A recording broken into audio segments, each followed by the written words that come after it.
Ukraine पर रूसी जारहियत का सिलसिला जारी है। चेर्निहिव, मरफाकेव, मारिउपोल में रूस ने ताज़ा हमले किए हैं। चेर्निहिव में किए गए हमले में 13 शहरी हलाक हो गए हैं। ये लोग रोटी लेने के लिए कतार में खड़े थे।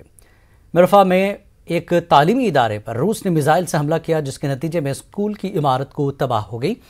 और उधर कीव में हुए हमले में एक शहरी हलाक जबकि मुतादिद जख्मी हुए। इस बीच मारिउपोल और खार्किव में भी रूसी बमबारी जारी है।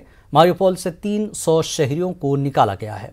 मारिउपोल में ही रूस ने थिएटर को निशाना बनाया था, जिसमें 1000 से ज़्यादा अफराद पनाह लिए हुए थे। तहम यूक्रेनी हुक्काम ने इस हमले में हलाकत की तस्दीक नहीं की है।